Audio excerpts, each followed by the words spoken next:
Seja muito bem-vindo a essa aula extra que eu tô trazendo para vocês por causa das perguntas, das mensagens todas que eu recebi. É muito gostoso a gente apresentar um trabalho e ver esse reconhecimento todo. Então, primeiro, gratidão mesmo, sabe? Gratiluz, gratiluz a todos vocês que me mandaram mensagem com dúvidas. Vou tentar responder todas, não num só vídeo, mas conforme a gente for conseguindo avançar. Me perguntaram se eu vou dar esse curso exclusivo, né, de mapa astral com os temperamentos. Sim, na verdade, o curso vai ser mapa astral para o autoconhecimento.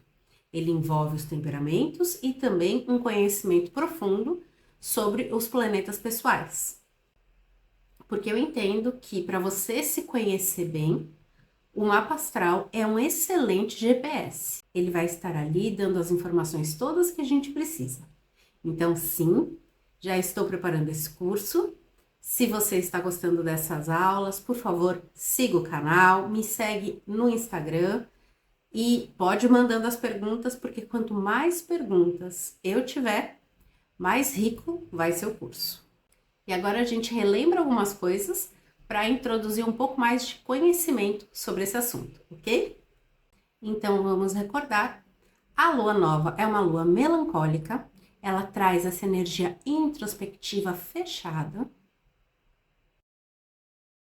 A lua crescente, ela já vai ganhando um pouco mais de energia, então ela é uma lua melancólica colérica.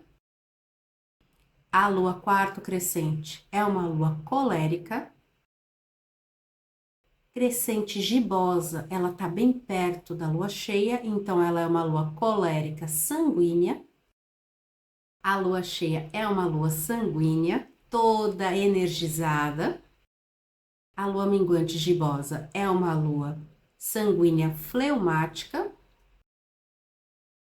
Quarto minguante é uma lua fleumática, porque ela tá perdendo essa energia. Então, quando ela chega a minguante, ela é uma lua fleumática melancólica. E aí ela volta a ser lua nova, que é uma lua melancólica. O que acontece nos mapas? Os temperamentos são diurnos ou noturnos? Não. Os temperamentos, eles são temperamentos. Temperamentos fleumáticos melancólicos são mais calmos e eles ficam ainda mais calmos em mapas noturnos e ganham mais energia em mapas diurnos. Como a gente já falou, isso também vai ter a influência sobre o signo solar. E por isso, hoje eu trouxe só estudos de casa. Vamos lá? O que acontece quando uma pessoa tem muita energia? Ou seja, é uma pessoa com um signo solar, acompanha comigo esse mapa astral. Então vamos lá. Este mapa astral é de uma pessoa que é de Libra, Sol em Libra. Então, ela é uma libriana sanguínea colérica. Li, qual vai ser o temperamento que mais vai estar em destaque? Depende. Quando são dois temperamentos mais energéticos no mapa diurno, nós vamos analisar aonde estão os planetas, ok? Não é nessa aula. Nessa aula eu quero que você tenha outro entendimento. Nessa aula nós vamos ter um entendimento melhor, mais aprofundado sobre mapas diurnos e noturnos e como isso vai funcionar com as luas, ok? Essa pessoa nasceu numa lua crescente gibosa, então ela vai ter o temperamento colérico e o temperamento sanguíneo, e o signo de Libra vai encaixar bem com isso. As principais características dela vão ser a sociabilidade, essa diplomacia, mas repare, mesmo sendo de Libra, como ela tem uma lua que traz o colérico para ela não vai ser uma libriana indecisa. A decisão vai estar nela, porque o temperamento colérico está presente, ok? Porém, ela vai ter alguns desafios. Ainda, por mais que ela seja decidida, o não vai custar. O libriano, ele vai ter isso, e o sanguíneo também. O sanguíneo é um temperamento que prefere o equilíbrio, os bons relacionamentos por si só. Quando ele está associado a um signo de Libra, ele vem ainda mais forte. Então, algumas coisas são aplacadas, outras são potencializadas. E aí, quando a gente faz a construção de mapa astral para autoconhecimento, eu, Lilibel, Liana, prefiro sempre dar dicas de equilíbrio para essa pessoa. Não é todo mundo que entende como pode se equilibrar sozinho. Não é porque eu falo para uma pessoa que ela é de ar, de Libra, com um temperamento sanguíneo colérico, que ela vai entender que ela precisa cultivar a paciência. Essa é uma criança que provavelmente na infância, nessa primeira infância, até os 5, 6 anos, falava bastante. Uma criança de ar, com temperamentos tão energéticos, devia falar muito, brincar muito, ser muito extrovertida, certo? E talvez, é um talvez, por isso ela tenha sido bastante podada. E hoje ela precisa aprender a estabelecer limites, tanto para os outros quanto para ela. Mas o oposto também acontece e acontece muito. O que acontece com uma pessoa que é mais calma? Então, acompanha comigo. Nesse mapa, nós temos uma pessoa que ela é de peixes e ela nasceu numa lua minguante, ou seja, ela nasceu numa lua fleumática melancólica. Um pisciano, ele já é, por natureza, mais fechado, mais reservado, muito mais ligado às emoções. Mas esse pisciano com uma lua minguante, ele vai estar ainda mais introspectivo. Então, ele vai ter qualidades muito fortes nesse sentido de empatia, de boa escuta, de escuta ativa, mas ele vai ter uma tendência muito grande ao isolamento, à melancolia.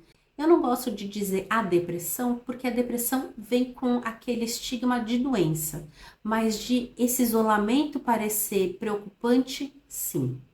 E aí, como eu sempre falo, quais são as dicas para essa pessoa? Saber expressar suas emoções talvez seja a principal dica e o principal desafio. Então, pessoas fleumáticas, pessoas melancólicas precisam aprender a expressar o que pensam, a expressar o que sentem. É muito comum essas pessoas acabarem sufocando os sentimentos. E isso traz uma série de consequências de inseguranças, de coisas que elas vão aprender a trabalhar. Assim como sanguíneos e coléricos precisam aprender a ouvir mais, fleumáticos e melancólicos precisam aprender a falar mais, certo? É esse o tipo de entendimento que eu acho fundamental e precioso quando a gente faz um estudo de mapa astral para o autoconhecimento. Talvez, como adulta, eu não me lembre por que eu não expresso as minhas emoções. Talvez eu já tenha aprendido a falar o que eu entendo ser o politicamente correto. E para mim isso é o suficiente. E talvez, só talvez, quando eu procuro um astrólogo, eu quero mais do que respostas de você é pisciana e você vai estar muito ligado às emoções. Eu quero um saiba como expressar. E esse saber expressar os sentimentos pode aliviar a carga emocional da pessoa de uma forma incrível. Mudando de assunto, mas continuando no mesmo, quando nós vamos trabalhar os mapas, é muito comum nós termos o seguinte pensamento: nasce de dia, mapa diurno, nasce de noite, mapa noturno. Isso não funciona assim. Eu sei que para a maioria dos mapas isso pode parecer correto, mas se eu não sei exatamente o horário, eu ainda consigo tirar um mapa de autoconhecimento para saber temperamentos e desafios. Eu preciso saber do dia e logo, sabendo o dia, eu vou saber a lua. E se eu souber mais ou menos o horário que essa pessoa nasceu, eu consigo saber se é um mapa diurno ou um mapa noturno. Não conheço um astrólogo sério, um astrólogo comprometido, que faça um bom mapa astral sem saber o horário correto. Eu, pessoalmente, não faço, mas eu posso dar algumas diretrizes para essa pessoa com um mapa astral de autoconhecimento, trazendo o temperamento, o signo e alguns desafios, ok?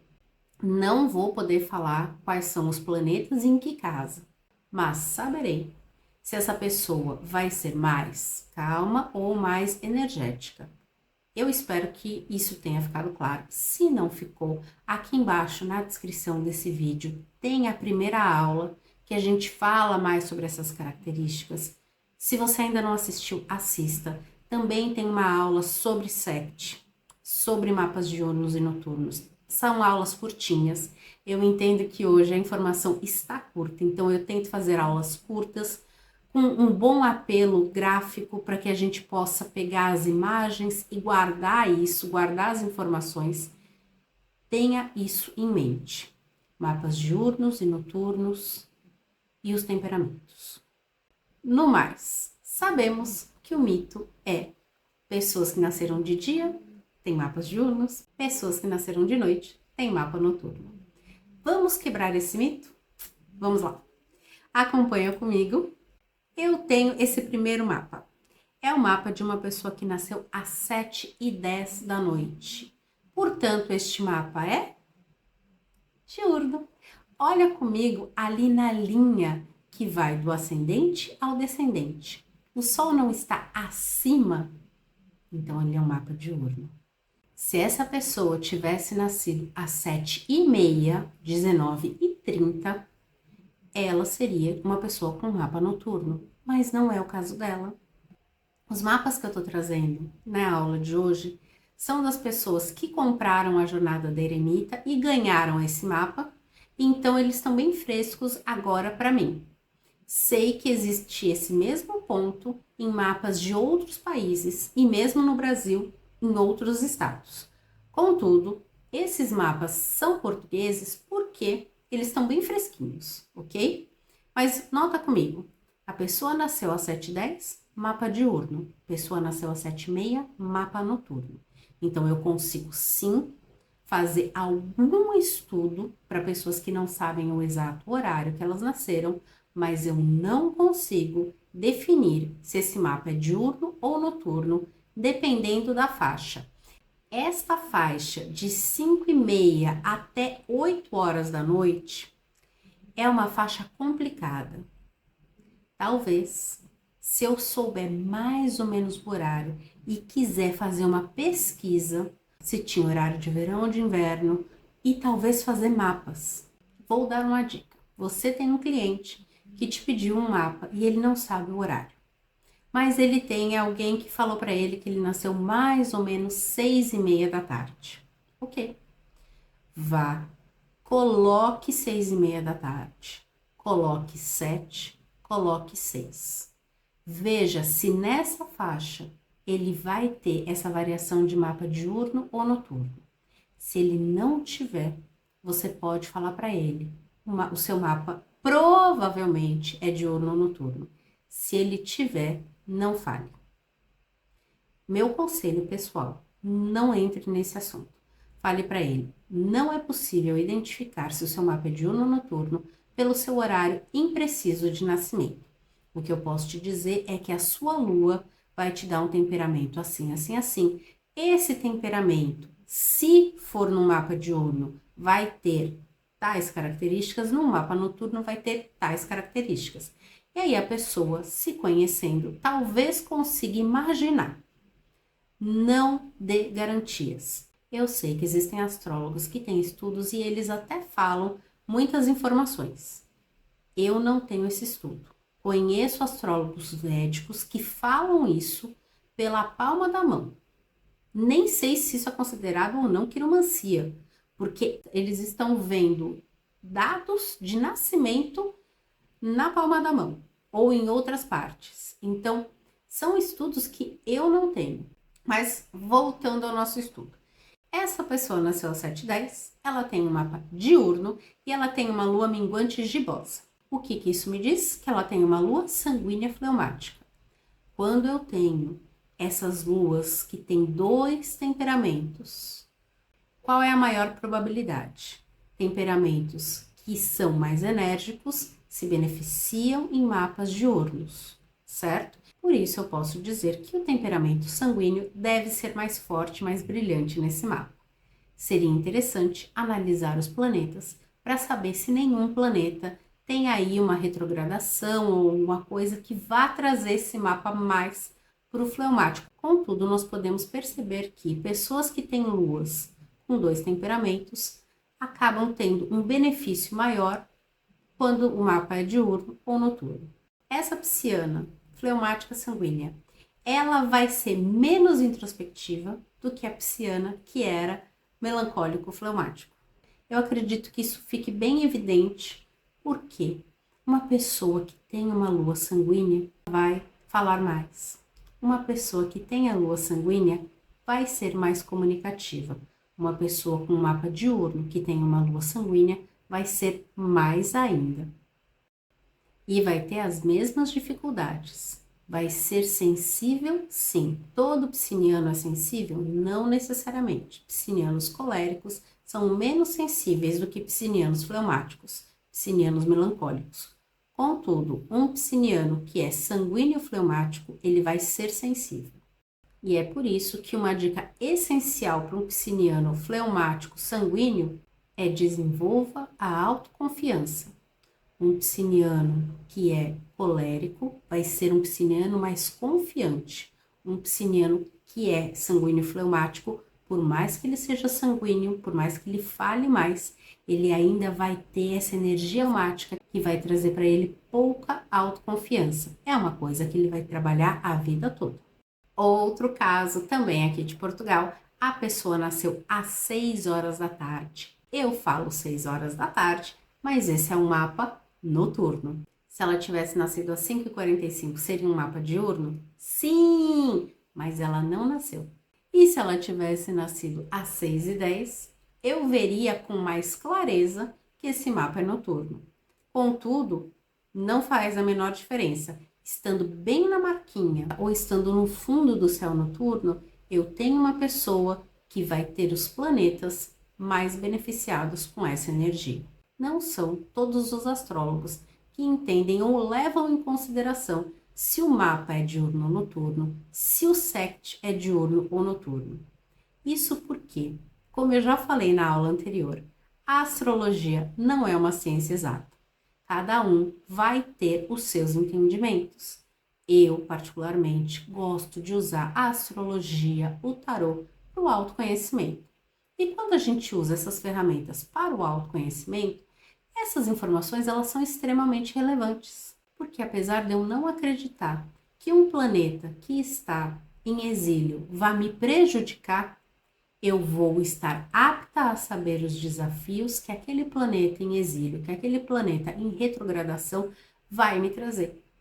Sabendo os desafios, eu vou saber como enfrentá-los de forma consciente. Talvez esse seja um ensinamento muito importante. Então vamos fazer uma pausa. Para a maioria dos grandes mestres, não só os budistas, trazer a consciência é o começo da resolução do problema. Então, se eu sei que eu tenho um problema, eu sei que eu tenho que resolvê-lo. Se eu não sei que eu tenho um problema, talvez eu passe a vida toda sofrendo por isso. E é por isso que, no meu entendimento, saber se o mapa é diurno ou noturno, se o sect é diurno ou noturno e saber a dignidade planetária é importante. Essa pessoa de touro tem uma lua minguante gibosa, portanto, um mapa sanguíneo fleumático. Como o mapa dela é noturno, eu vou perceber que as características do fleumático vão estar mais presentes. O taurino, por natureza, já é mais introspectivo, e se ele é um taurino fleumático, ele vai ser um pouco mais fechado, mais calado. Ele vai ser sociável sim, porque ele tem o sanguíneo, mas ele vai ser muito mais paciente e vai ser também afetuoso. Contudo, se ele é Fleumático, ele vai ser mais ligado à procrastinação. Um sanguíneo procrastina porque ele tem muito ar. O fleumático procrastina porque tem muita água. Esta combinação com terra ou faz uma terra mais ilameada ou faz uma poeira. Portanto, nenhuma dessas combinações ela vai tirar a procrastinação e essa pessoa vai precisar a vida toda trabalhar isso. E por isso, quando eu analiso um mapa assim, uma dica que eu vou dar e é preciosa é defina metas de curto e longo prazo. Porque uma pessoa que tem, por natureza, a procrastinação, se não define metas, acaba não saindo do lugar. O último mapa que nós vamos estudar é de uma pessoa que nasceu às 6 horas da manhã, mas essa pessoa tem um mapa noturno.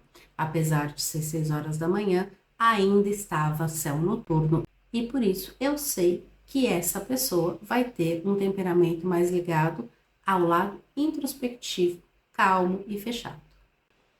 Fazer uma mapa astral voltado para o autoconhecimento é buscar se conhecer profundamente para entender quais são as suas forças e os seus desafios. Ele vai ajudar a saber coisas fundamentais, principalmente sobre a sua linguagem de amor. Quando eu sei quais são as 5 linguagens de amor e qual é o meu signo e o meu temperamento, fica mais fácil de eu entender a linguagem que eu aplico e a linguagem que eu gosto. Se você ainda não conhece sobre as 5 linguagens do amor, na segunda eu vou colocar um vídeo aqui só sobre isso, ok? Mas as 5 linguagens de amor são atos de serviço, palavras de afirmação, toque físico, tempo de qualidade e presentes. Cada pessoa vai se relacionar de uma forma. Geralmente nós temos 2 ou 3 formas que nós gostamos de receber amor e que nós demonstramos o nosso afeto.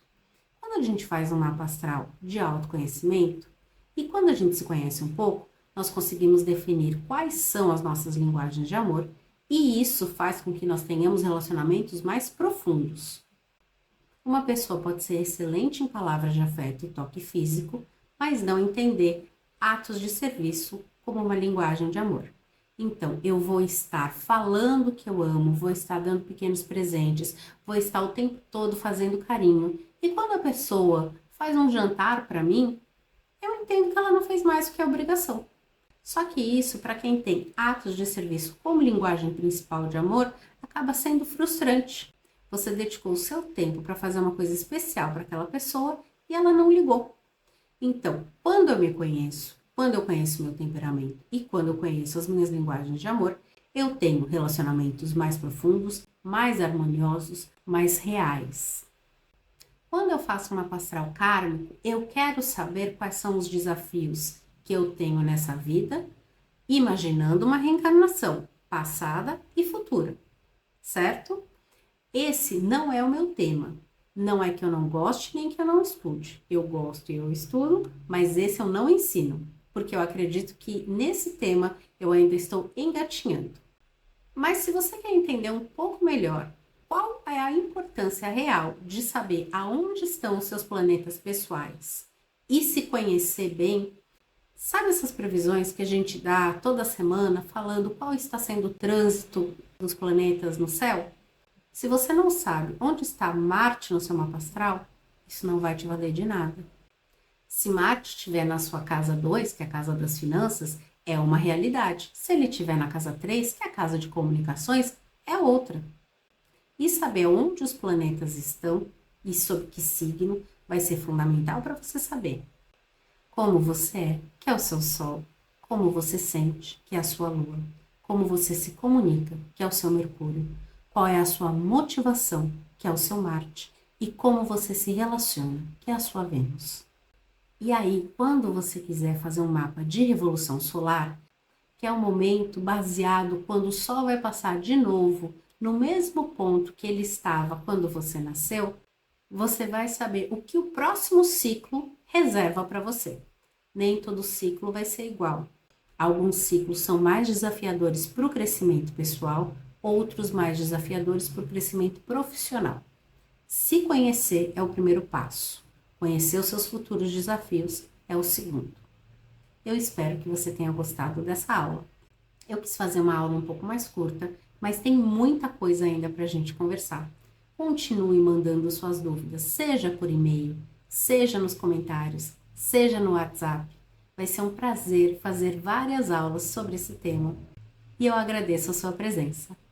Vejo você na próxima aula. Tenha uma jornada iluminada!